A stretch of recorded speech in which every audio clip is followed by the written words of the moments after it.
2022, an interactive session with art practitioners along with the presentation of the works organized by Kerala Lalthakala Academy. My name is Divya Pradeep and it gives me immense pleasure to be your host today.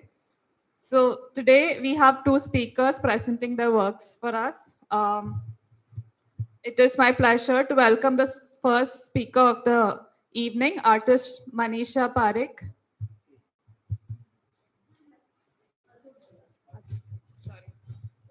So we'll have artist Atul Balla present his works for us.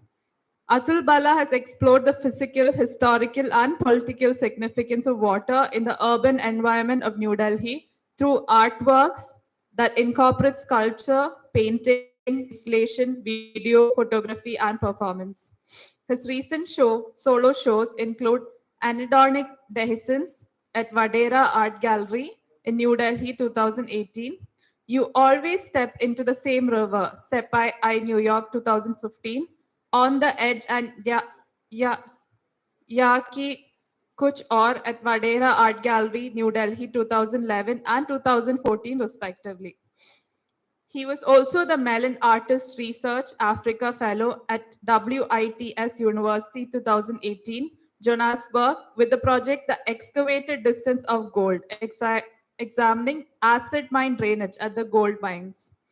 Recent group exhibitions have brought his work to PhotoFest Biennale Houston in 2016 and 2018, the Pompidou Center Paris, the IVAM Institute of Modern Art in Valencia, and the Devi Art Foundation in New Delhi. Walk On from Richard Long to Janet Cardiff, 40 Years of Art Walking, curated by Cynthia Morrison Bell at NGCA Sunderland, UK. West Haven's Place Time Play, India China Contemporary Art, curated by Chaitanya Samrani, Shanghai, China in 2010.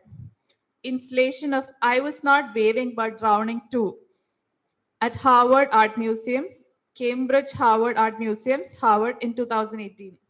Waterworks, Grossman Gallery, Lafayette College, Eastern, USA, Curation Donna Gustafsson, 2011. He's also shown his photographic work, Yamuna Walk, within Other and Me, Sharjah Art Museum in Sharjah 2014, and his work was also part of the first Kuala Lumpur Biennale in 2017, and recently completed the installation The Waters Will Remember at Dharmaj, Gujarat, India in 2020. He's also part of our Blue Planet Global Visions of Water at Seattle Art Museum 2022, which is currently on display. He has published two books on his performative works, Yamuna Walk, University of Washington Press at Seattle and London, and What Will Be My Defeat, GFLK Hamburg, and an extensive analysis of his work can be found in You Always Step Into the Same River at Vadera Art Gallery Publications. He lives and works in New Delhi.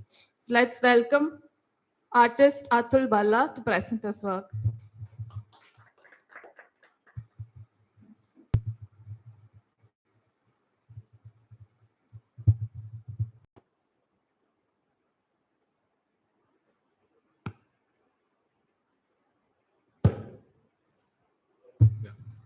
Okay. Thank you. Thank you for the kind introduction, and thank you, Kerala Lalthakala Academy. Thank you, Murli, and thank you, friends and colleagues, for being here today. And apologies for the late start. But, I think everything is not in one hand. Right? But thank you for bearing with us. So I'll just start off. I'll run through some works faster because some of them are already in the public domain. Some of you may have seen them elsewhere, right? But in some works, I'll kind of discuss the making of those works because some of them are kind of largest projects. So first thing, I have titled this presentation just like the book that she had mentioned earlier. You always step into the same river, taking off from Heraclitus, who said, you never step into the same river twice, because neither are you the same man, neither it is the same river. So I want to contest that you always actually step into the same river, because the river or water being the repository of history, meaning, and myth, So if you are, and also climatically, the fresh water in the world doesn't change, right? So the amount of fresh water remains the same, right? And so if we are stepping into the same river, if I'm a resident of Delhi, then if I'm stepping into the Yamuna, I would like to believe that it is the same Yamuna that my ancestors, people who lived there, the kings, the queens, everyone who stepped into the river, I'm also stepping into the same river. So it's a cultural connect, like what the Periyar River might mean here, or other in other states, other rivers may mean culturally. So when you're stepping into the river, river is not something that has flowed or the molecules have gone and there's some other molecule. But I like to believe that water has memory, and if one does a Google search on water and memory, one would come up to a number of hits on Google and on YouTube where scientists in Japan and in Germany are researching on water molecules having memory of the vessel that they have been in. So they are working on that, and there's a very nice, interesting experiment that they have put a yellow flower in a beaker with water, and they take a drop of water from that beaker on a slide and observe it under a microscope. It shows the flower there in the thing, even though the flower is not in the drop. So it's a very interesting thing that one can. I mean, you can see this on YouTube. It's there. So I would like to believe, and that is what most of my work is centered around, is water as the repository of history, meanings, and myth. That's why the title that you always step into the same river because you are culturally connected, climatically connected, and everything else, right? So I just go on, and so this work was called Deliverance. I shall come back to it. I just wanted as an image starting off here. But yesterday, some of you or somebody had come up to me to start off with this work, which is called "I Was Not Waving but Drowning." It takes off from a Stevie Smith poem by the same name, where I immerse myself in the Yamuna, where it enters the urban Delhi from the rural Delhi. Yamuna travels about 55 kilometers in Delhi, in the boundaries of Delhi, and most of it is about 13, 14 kilometers is around the rural space. And after the Wazirabad barrage, it comes into the urban space. So I immersed myself in the river and had myself photographed. A friend helped me kind of do this because obviously you can't do it yourself when you're inside. So this became a series of 14 images. This is one of the first, what they say, performative works. At the time when I did it, I did not know what performative meant, but now it is a very commonly used uh, adjective to the kind of work where one, this is the whole set together, and this is it at the Harvard Art Museums where it's in the collection. I get a kick of saying that on the floor above you have a self portrait by Van Gogh, and down here it was displayed there. But anyway, that's beside the point. But it was in the Indian gallery that it was displayed. So, and I just kind of move on. Then there was this project called Listener from West Heavens. This was curated by Chaitanya Sambrani and Johnson Chang. And can we, it would be nice, somebody's cutting tiles. Okay. Uh, so, so this project was called Listener West Heavens, and this was a very unique project because the curatorial note from Chaitanya Sambrani, who teaches art history, art theory at the university in Melbourne, the Australian National University, that to take, it was the India-China project, to take off on each other's cultures with the least possible reference to the West. So there's a group of artists who were invited to China. So we went to Shanghai, Beijing, Yiwu, manufacturing hubs, etc. And there was Chinese artists who came to India. They Calcutta, Delhi, Bombay, Baroda, Ahmedabad, Chennai also. So each one gave a project. So I took off on Mao's Red Book and also on Johnson sorry, Jensen Chang's, I think it was Chang, called The Three Daughters of China, 20th century history of Chinese women. It traces the life of her grandmother, who was a concubine, her mother, who was in the Long March with Mao, and herself, who left China. I think it becomes very interesting here to kind of bring it up because in terms of Kerala's relationship with the Communist Party, etc., etc. Even though those conversations are really large, but I don't want to go get into that. But the thing was to look at China and Shanghai, because Shanghai was like Venice. They had lots of canals, lots of bridges, you know. And then in the 1954 Cultural Revolution, most of them were covered over, but the name still existed. So it's like such and such harbor, but harbor, such and such fishing village, but there was no fishing village, such and such stream, there was no stream, a bridge over this river, but there was no river. So all of them were covered over for roads, etc.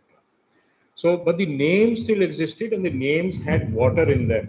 So I looked up with a researcher from the, they gave me an intern who was Chinese. So we looked up, I found 54 locations within the inner ring road of Shanghai.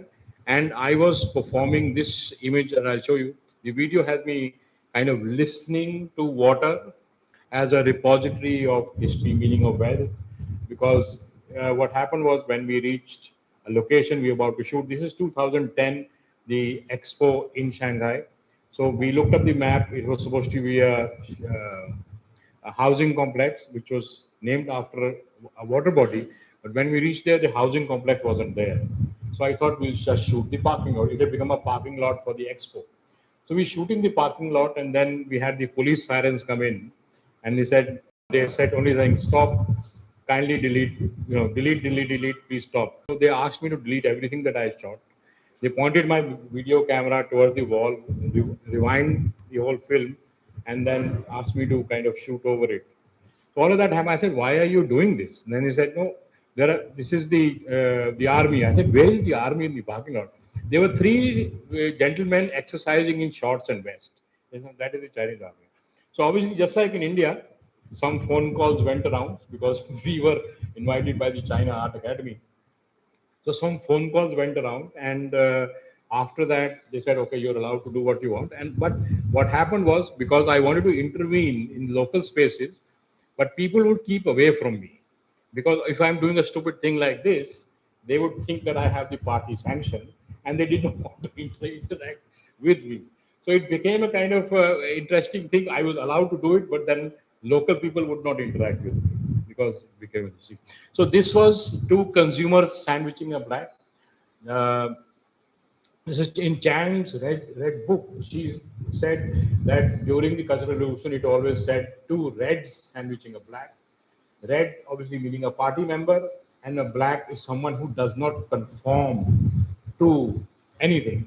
That is why I framed the work in black. That is why I was wearing black, and that is why the text is in red or the faded red. And then the what I listen to, it is as if the waters are whispering to me in my ear that now two consumers sandwich a black.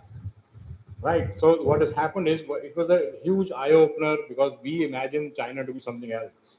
But if you visit Shanghai, if you visit Beijing, the whole consumerist or the capitalist culture, if you say, or controlled capitalism is at a height. It outdoes even the US in the way things are consumed, things are made, etc., etc., etc. So it kind of just changes your whole view on China. So that is what I felt. That's what I went through. So it's me, two consumers sandwiching a black. You are being protected. That is what Mao said. So you are being protected to consume now. And this lady almost kicked me in the head. We were shooting, and she would not change her thing because obviously there's a camera right in front. Right? So she was walking straight. She did not change her path. She almost kicked me in the head. And this was supposed to be a streams. Two streams were there. So if you are local Chinese, you would understand what the road name is. It's like saying in Delhi, if you go to Dhola Kuan, where is the Kuan? Where is the well? You don't know where it is, but it's named after a Dhola Kuan, right? It's like one of those things. So Mao said that father is close, mother is close, but nothing is as close as Chairman Mao. So I changed it to Gucci because you are consuming. And this is outside the custom house. Then thought reform through suffering was the original text from Mao. I changed reform through consumption, and that is what is actually all of us are going through, right?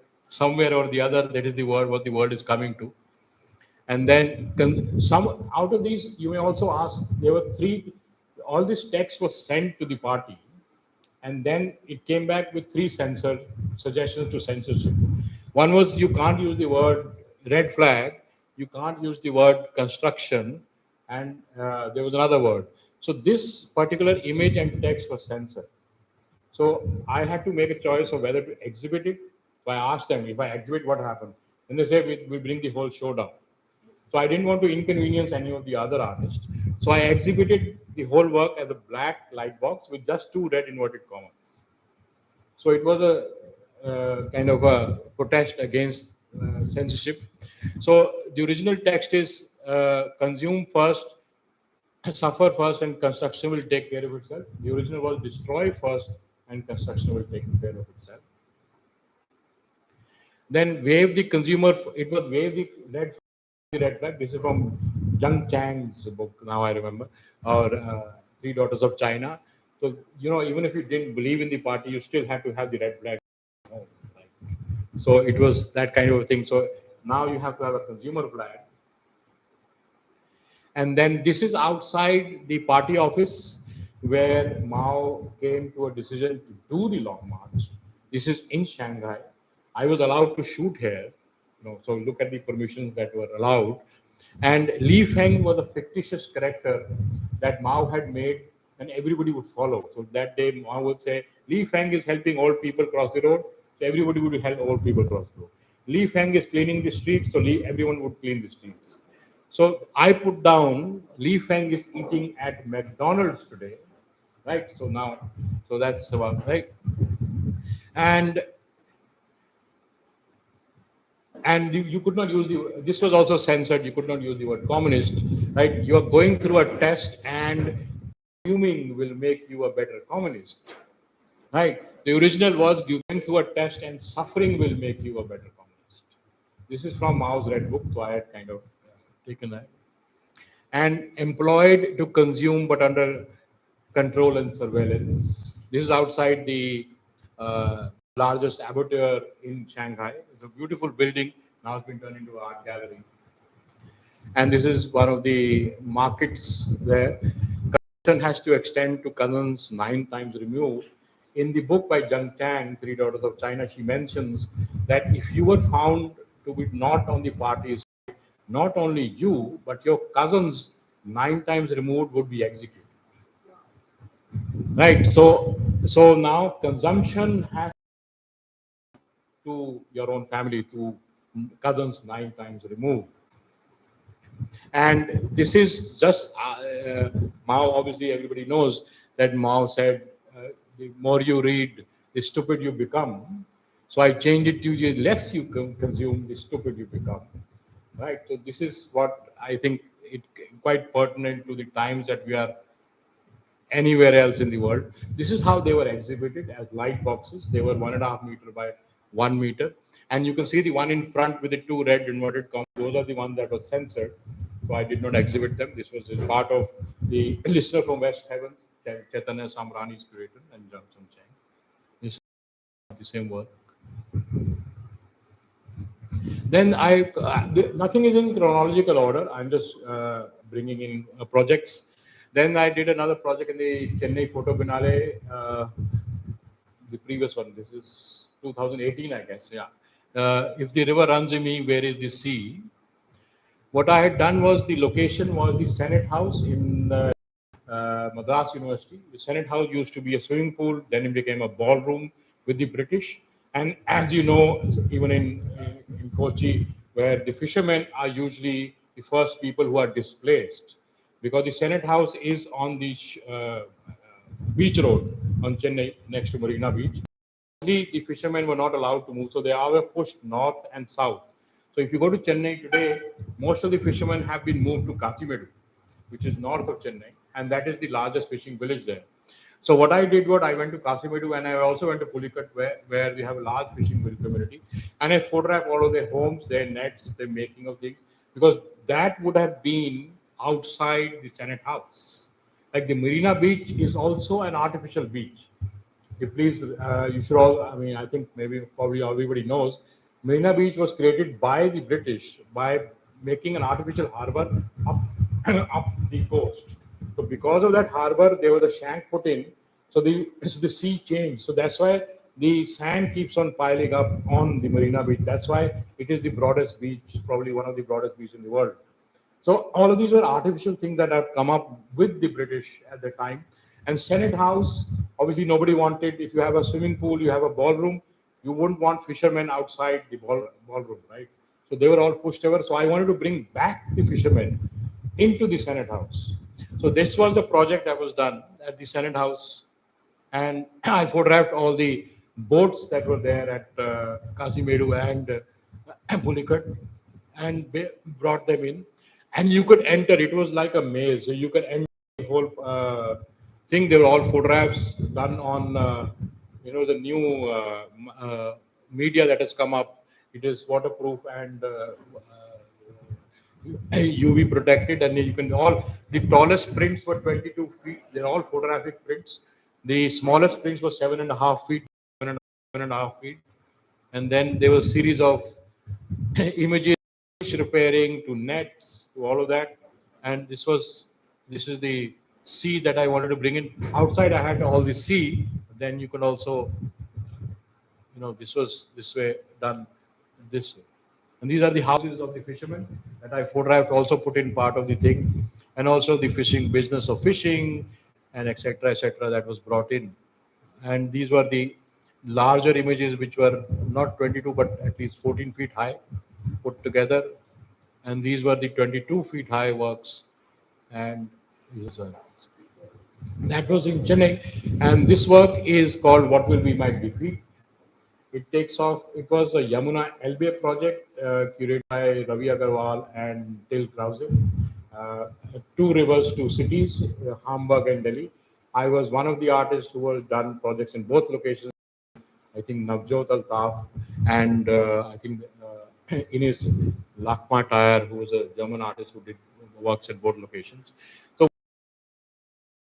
from an episode in the Mahabharata where the Pandavas are in exile and they reach a body of water. And at the time I was watching Peter Brook's Mahabharata, and in it and looking at the script by Jean-Claude Carrière, and if you in the episode when they reach a body of water, there's a sound that comes from water. It says, "Before you drink," and the younger princes who are who would be only princes, they don't heed the voice, they drink and they die. The eldest prince, who would be king, Yudhishthira, says, "Examine me." Now, he's been examined by a body of water. Right? So, in the original Mahabharata, there is some 54 questions. And Peter Brooks takes about 15 to 12 questions. And I take 12 questions in this work from there. And some of the questions are, what is swifter than the wind? He says, thought. What can cover the earth? He says, darkness. Who came first, night or day? He said, day, but by only a day. He said, give me an example of grief. He says, ignorance. And so these questions are there. So I worked on those questions and I reformulated them as if the rivers, Yamuna in Delhi and the Elbe in Hamburg, would be asking us today. So a river is asking, what will be my defeat? I think we will be her or his defeat. So the original plan, like all public art projects, the public art projects are kind of very well planned. So we located the locations where we'll put up. These were large hoarding size prints done on flex to be put up with the text around the city and what the proposal, why am I showing you the proposal is because you're interested in public art projects where you have to take the art out of the white cube, so called, but there are hurdles within the city because there is no public space, actually speaking. You have to have permissions in place, etc., etc. And this was the proposal that went out. And obviously, things in these locations, but it never happened. It never happened because they said, no, you will spoil our pavement. Even though the granite was going from Karnataka. But then some wind issues, this issue. But finally, the curator, who was also German, he did with a barge, a floating barge, was kept at Hafen City, which was the totally upmarket place. I show you the image. And then he said, so this was the first performative work. It was done. Another thing is, I must tell you that this work was done in German. The work in China was also to be done in Chinese. But I could not do it. What happened was, everybody knows our relationship with China, we don't trust each other.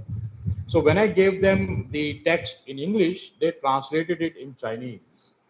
Then I sent it to a friend in JNU, and he said the translation is wrong. Right. So then I said, now I can't take this risk because just by one stroke or this or we can't get into this. So I had to do the Chinese work in English. Otherwise, I would have done it in Chinese because I wanted to connect it to local people. I want all the people that I experience on the road to come in and kind of, be part of it. But that was the problem with in China, right? You could not trust the whole thing. So that also became part of the working of how the works are executed because of certain relations between countries and other things. Even though they were very favorable to us, but everything had to go to the party. But here in Germany, we spent talking about 3 days in how to translate the text from Hindi to English than I did, and from English to German, because we did not want, because the questions were and the text was so complex that we did not want it to sound like a Christian missionary calendar either. So there were a lot of discussions around it, and I appreciate Till Krause's input on it. So this was the first work. What is my space? What will cover the earth? In an environmental catastrophe, water will cover the earth.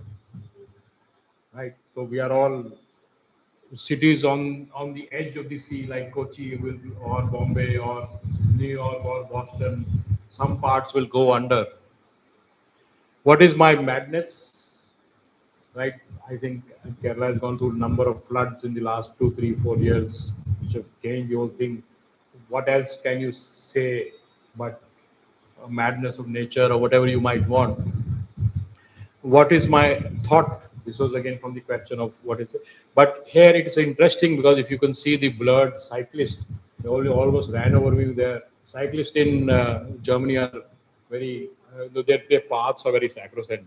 So it's me listening to the only creek, the St. Nikolai's Creek, and that is the St. Nikolai's steeple, which only remained standing, only building that remained standing after the Second World War.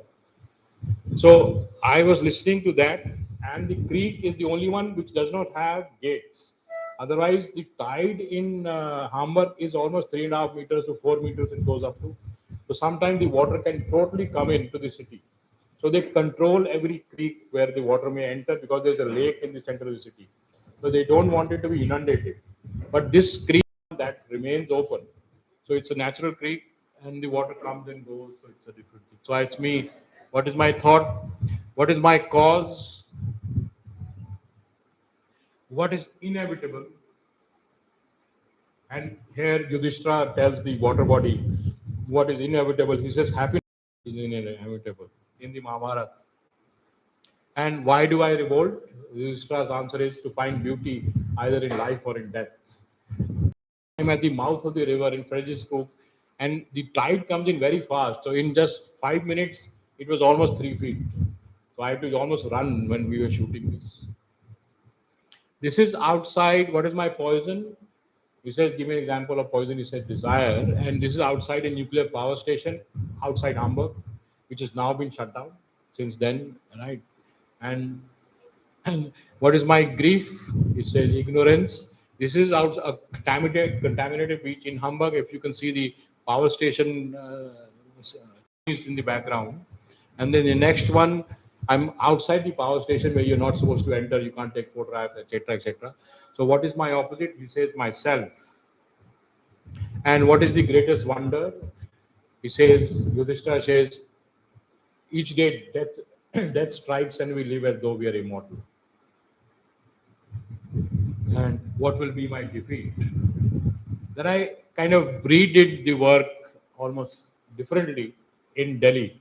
This is me, obviously me without the head, in supplication,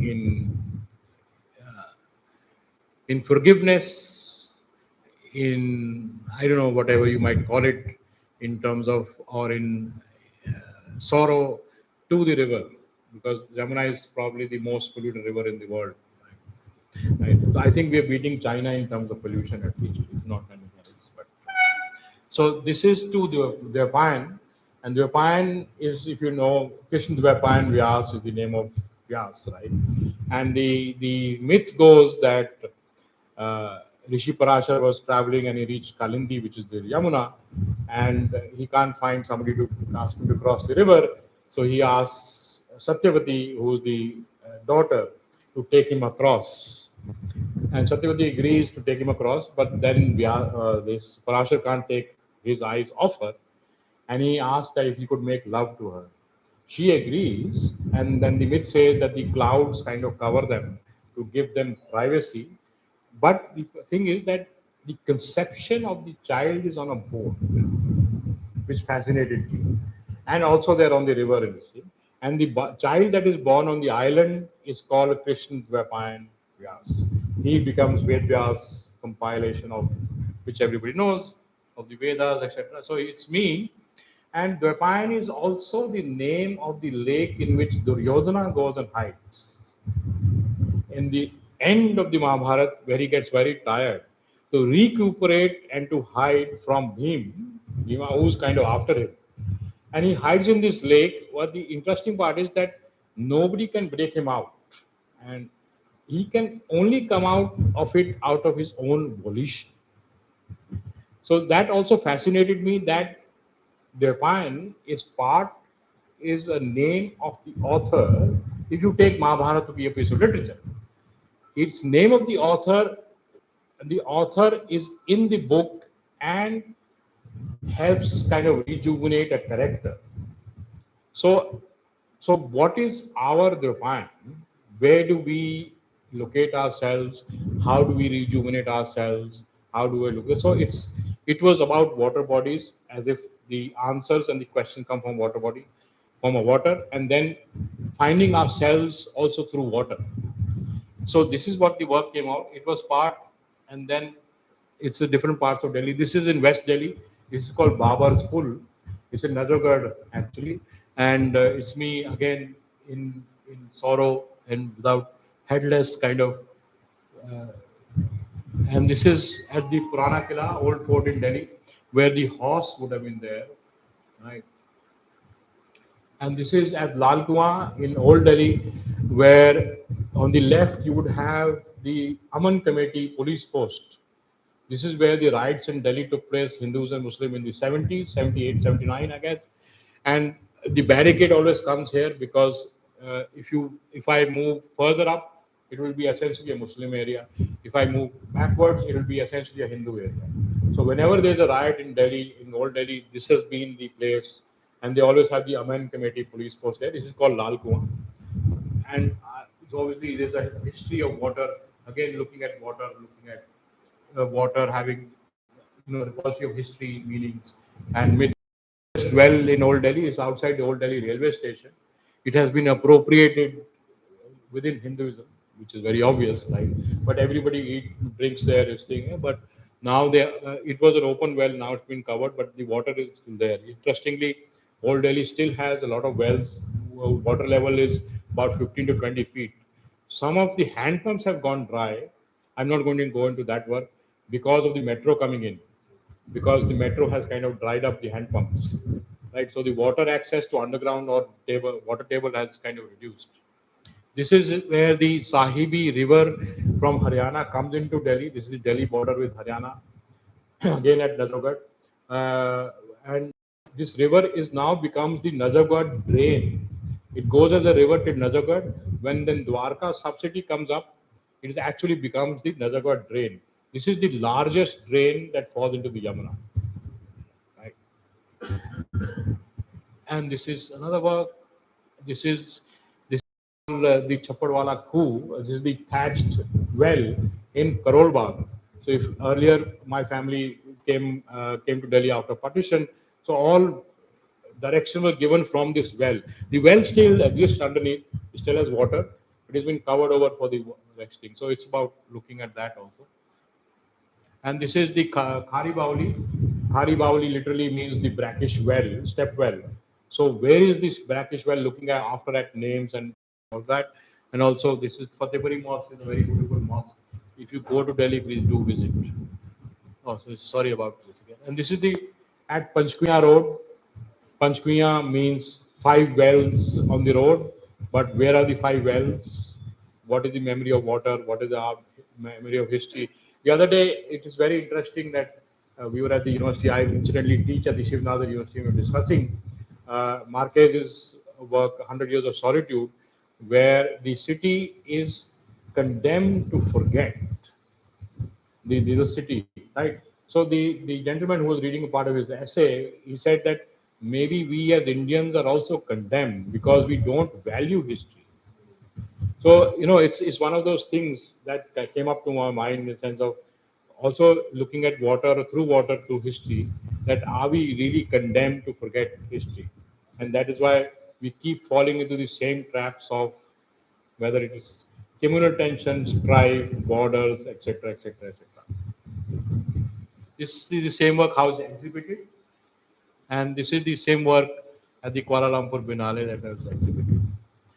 I come back to the work where the boat deliverance. This was. Are we good on time? Okay. I'll just take 10 more minutes. Right. So the deliverance came out of a project in which the Heritage Transport Museum in Manesar said, okay, we would want you to do a project. I said, I want to get a boat made on the Yamuna.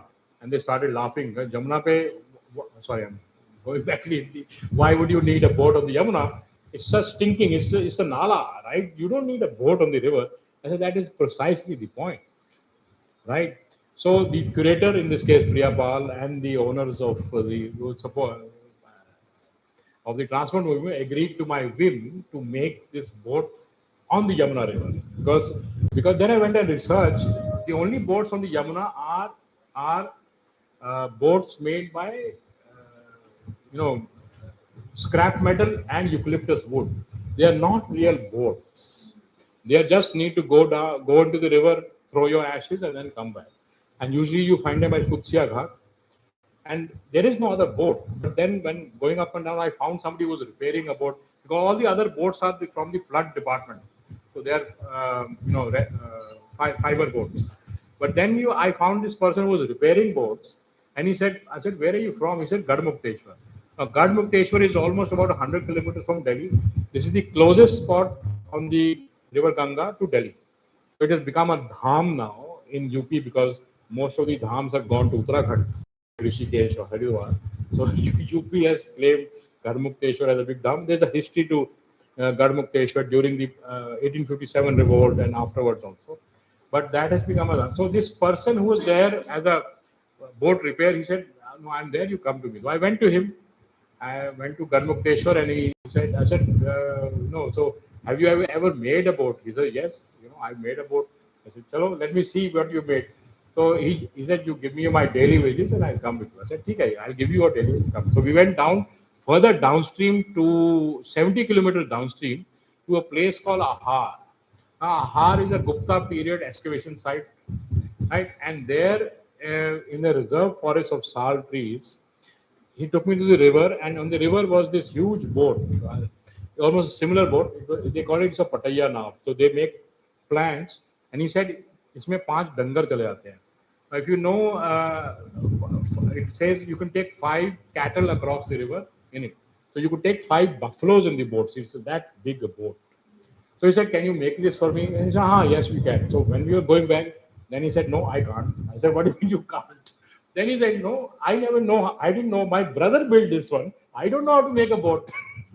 So then I said, "Okay, let's see your brother." So we went to the brother. Brother is running a grocery shop. He said, "No, you city people will come and take the one boat you need. I am not making a boat for you. You please go. I will lose my customers and everything." So finally, we found a boat maker's family from uh, Dhani, north of Gorakhpur. So they came to me for 1.5 months. They stayed with me. We made the boat together. It was their craft. It is also about collaboration. It is also about making an object and getting the object or the craft back into the museum. So it kind of became a very large project. So 2.5 months we were there, and these are the I'll show you images. This is how it was displayed at the gallery actually. So these are objects that I found, and the works were there. So the boat came out of, and then when we took the boat to, I told them to make two interventions. One intervention to the boat that it would have two rudders. So it's a why how, a boat cannot have two backsides. There has to be one front and one backside. A boat with two backsides. They said, "No, can you just make a provision?" So he made a provision. We had two rudders on each side because the water in at the time, now the Yamuna is actually flowing because there's a Supreme Court order that a river is only called a river if it flows. At the time when this work was done, this judgment hadn't come about, so they would kind of stop all Yamuna water at Wazirabad Barrage, and then it would be only a nala, right? So the water would just move there at Wazirabad. If you go there, it's Jagatpur village. I've done a number of works, and it's also about revisiting sites. The work that I did, I was not waving but drowning, was also at Jagatpur. The boat was also put to water at Jagatpur, and I also did a work called Yamuna Walk, which also kind of originated at Jagatpur. So sometimes the artists, you also kind of connect to sites. I just wanted to bring that in. So we did that boat, and he made the two rudders. So when we took the boat to the river, then he said, "Ah, आप समझा, Jamuna ji नहीं चल रहे हैं." Right? So then he said, Jamuna is not flowing. So if you put a boat with two rudders, the boat is only going to go in circles as the water, as the Jamuna. So we wanted to connect it. So we christened it like I'm forgetting what was it? Yamini. And then we went on. And then this was another project in which this was called On the Bayan. This was where I bought a boat in Banaras and burnt it on the Banaras. That's opposite the Ghat actually. This is a later work. I'll come back to it. So this is the work. It's called Deliverance. I'm just going to run through very fast. And this is my visit to the Deng village, Dhani Bazaar. This old gentleman, Subhash's father, he said he had made a boat on the Indus, and he had taken the boat down the Indus right to where is mouth of the river. So it became very interesting. All of these people have never gone to school. They have never been anywhere. Just like boat makers here, anywhere in India, they know how to balance the boat. They know how to the wood, the calculation of wood, the balance and kind of wood, and everything else is done by hand. No machine was also used in this making of the boat. This was my, and obviously this village does not have electricity. I don't know about now, but at the time. So, and this is him explaining to me how to make the boat. Obviously, I didn't get any, But then his son, this is them, and obviously they also don't have any use of boats anymore because they have the bridge now. So they have the bridge. So the pontoons have gone. So they have a bridge. That's exactly what the grocer said that नाव का जरूरत नहीं है सड़क से जाओ क्या नाव में क्या करना है why do you need a boat sorry so but the boats are used for sand mining illegal sand mining so this is the kind of boat that they were using and this is the visit to the village this is Subhash and these are the two rudders similar rudders that we made this is them working with me and this is Subhash and his son. This is Mamaji who came with him, just three people. and wonderful work, wonderful. It's almost like staple. I mean, these are nails. These are square nails. They're bent and put back in, and then do that. It's almost like a staple, and they have to be square, which I think anybody who makes boats would know, because the round thing will kind of come up because the wood kind of doing that. So obviously you have to pray to the gods and goddesses to do that, and then this is also other elements that went in. It was a quite large, 35 feet long boat I had done.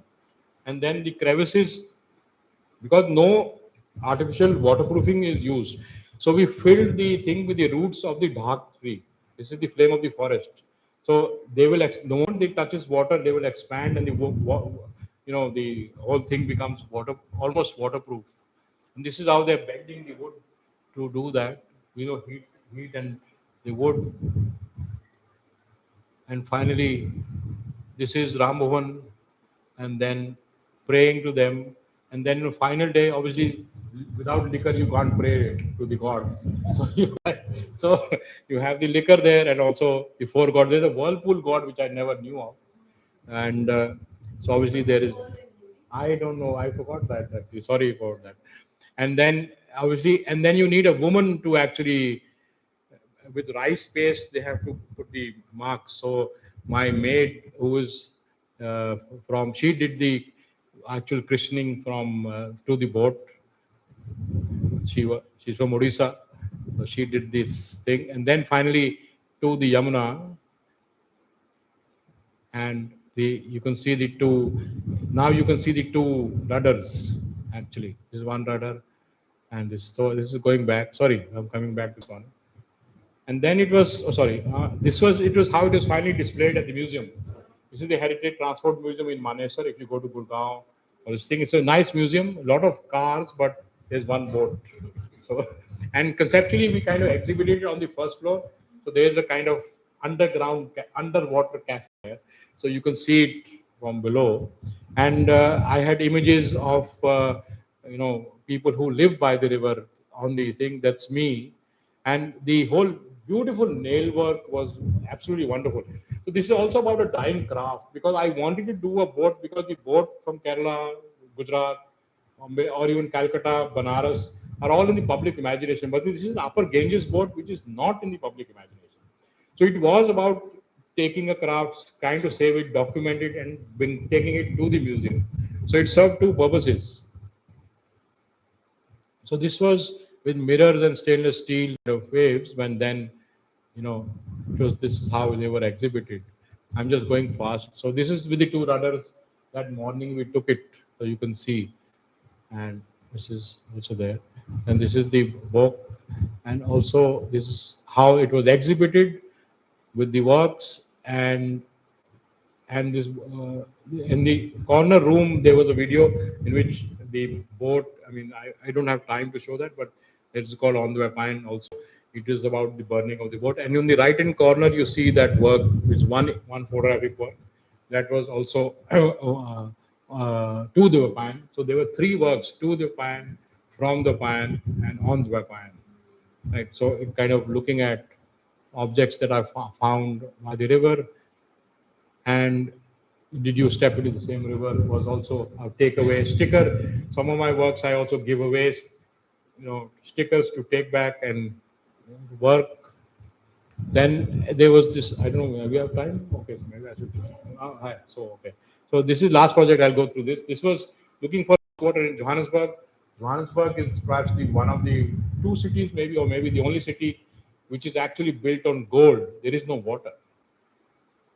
So, right, so all cities, intercities are obviously on water or near water. Johannesburg is on gold, and this was artistic research fellow for the Mellon Foundation. And as you know, land reform hasn't taken place in South Africa. Land is still owned by the minority white population. So what I did was I thought that somewhere that has to come into the conversation. And this was where I was staying was with the Nairob's Foundation, and the gentleman who owned it, he was a very nice person, but his father was a gold mine engineer, and obviously there were tensions, and all of them have migrated to Australia. he remains there, and the land is next to the Cradle of Humankind, where they found the 3 million-year-old erect skeleton of a mother and a child. So it's on the university site. You can go look at it. John, I don't know, I'm forgetting the name of the paleontologist. So it's an erect. So it's actually called the Cradle of Humankind. So they've traced the genome sequence right there to Africa, which everybody knows. And but this is the site where they found the erect skeleton 3 million years old. So where to whom we can, the woman is called Sadiba. We can trace back our ancestry and our DNA back to her in Africa. And this was you are not allowed to take even a stone from this place. You can't pick up a stone because anything could be billions of years old, etc. So land reform not being taken place. So I took this white chair where I was staying. It's a dining room chair around the landscape as a symbol of power and bringing obviously the politics. And then you have these gold mine dumps. The gold mining happens, and obviously everybody who knows how gold mine take place, a lot of cyanide and another thing. So the total amount of gold in the world would be about 2.5 or 2.7 Olympic sized swimming pools. That's it. That is the total amount of gold in the world. Just 3 Olympic-sized swimming pools. But if you look at these mounds, if you go to Johannesburg, you will find these nice hills. Everywhere is hilly, but the hills are artificial. They are actually the excavation of the mines to take out this thing. So you excavate 20 times, 2,000 or maybe 20,000 times of dust to bring out 1 gram of gold. So it's that kind of a scale. But if you really imagine, you think there are a lot of gold in the world, but it's not. It's just 3 Olympic-sized swimming pools. So it is about taking the chair also to these gold mine dumps, which are toxic. You're not allowed to go there. But I went. I photographed this white chair at these locations. And the white is a lot of cyanide and sulfur there because that is what is used. Now they are remining these because the earlier dumps were white. So they could not take out the platinum. So now they're remining these dumps to take out platinum. So now these hills from this white and nice, very beautiful, exotic, or maybe you think as you're in the moon or something like that. But they are turning now dark gray. So they will remine all of this and turn into something else. And incidentally, the defunct mines, cyanide, everything. I mean, so the water that goes in, that rises to the surface. It contaminates all wildlife areas, drinking water, etc., whatever there is around the area of Johannesburg where the uh, gold mines are. So it's called acid mine drainage. So it's acid and it's not usable. Most of these shanty towns and slums are next to the defunct mines. And just like in India also, the pregnant women are supposed to eat the earth. They will eat the same earth, and a lot of deformities are, happening because of this. So this became, and this is how the photographic image kind of came up. These are all gold mines, defunct gold mines which I shot.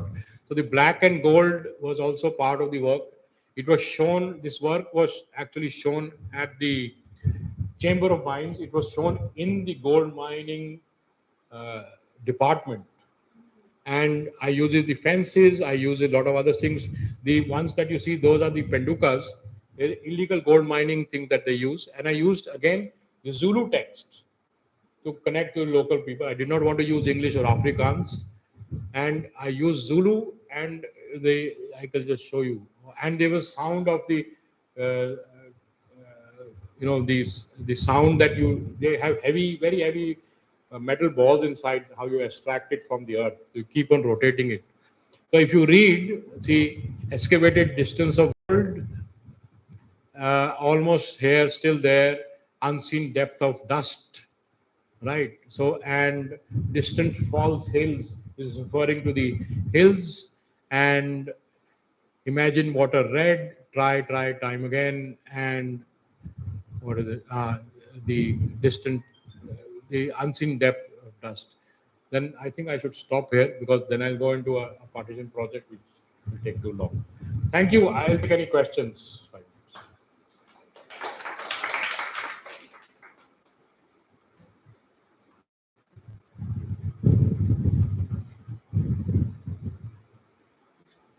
No questions? Ah, board. Ah, you don't. Okay. So I can take questions later over tea or chai also. So, okay. Ah. All,